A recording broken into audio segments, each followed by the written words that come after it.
বর্তমানে দেখতেছি বিএনপি এবং ছাত্রদলের বিভিন্ন নেতাকর্মী, বিভিন্ন নেতারা তারা জনসভায় তাদের কর্মীদের সামনে ভাষণ দিতেছে। মানে ভাষণ হলো ঐক্য বিরোধী ভাষণ, তাদের ঐক্য বিরোধী ভাষণ এবং উস্কানিমূলক ভাষণ। এই যে উস্কানিমূলক ভাষণ দিতেছে, তারা কিন্তু ভাষণ দিয়ে খুবই মজা পাইতেছে। কারণ হলো তাদের সামনে কিছু সংখ্যক কর্মী উপস্থিত থাকে, আর তারা তো পিছনের বিষয়টা জানে না। তারা কর্মীদেরকে উল্লসিত করার জন্য এই ধরনের উস্কানিমূলক ভাষণ দেয়। কিন্তু এই ভাষণগুলোকে সাধারণ মানুষ, সাধারণ জনগণ কিভাবে নেয়, এটা কিন্তু তারা কোনো সময় কোনোভাবেই ক্লারিফাই করতেছে না। আসলে এ থেকে যে বিএনপির জনপ্রিয়তা দিন দিন কমতেছে, তারা যে মানে এরকম হয়ে যাচ্ছে যে তাদের ইতিহাসেই শুধু তাদের ইয়াটা থাকবে, মানে যদি এভাবেই চলে যায়, মানে সেম আওয়ামী লীগ ক্যাটাগরি, আওয়ামী ক্যাটাগরিতেই তারা এগিয়ে যাচ্ছে। এভাবে যদি তারা এগিয়ে যায় তাহলে অচিরেই তারা বিলীন হয়ে যাবে।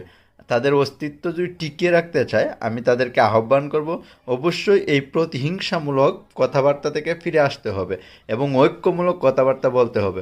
ঐক্য ছাড়া বিকল্প কোনো সুযোগ নেই।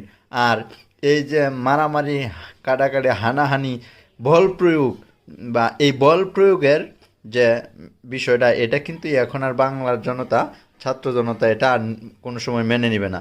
মানে আওয়ামী লীগ 17 বছর ক্ষমতায় থেকে তাদের বলটা এরকমভাবে তারা শক্তভাবে অবস্থান করছিল, সেই শক্ত একটা অবস্থানকে ছাত্র জনতা ব্যঙ্গে চুরে খান খান করে দিছে। তারা দেশ ছেড়ে পালিয়েছে, তাদের মামুদ বাড়ি গিয়ে পড়ছে।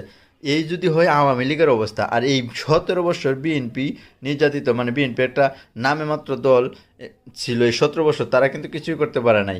এই খালি বলছে ঈদের পরে আন্দোলন, ঈদের পরে আন্দোলন, আর জনসভা রাখছে, কিছু মানুষ হয়েছে, খালি এগুলাই দেখাইছে। আর মানে একটা যদি বুলেটের আওয়াজ শুনছে বা ফাঁকা বুলেটের আওয়াজ শুনলেই মানে আর কোনো লোক আর 5 মিনিট সময় নেয় নাই, এর মধ্যেই খালি হয়ে গেছে। এগুলো আমরা দেখে আসছি, মানে তাদের এই আন্দোলনগুলা।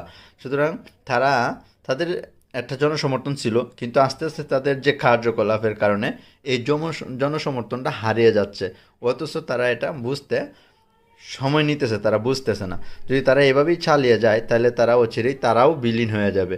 তাই আমার আহ্বান থাকবে যে আপনারা যে কথাবার্তার মধ্যে ঐক্যের কথা বলুন, হিংসা হানাহানির কথা বন্ধ করুন, সমঝোতার কথা বলুন।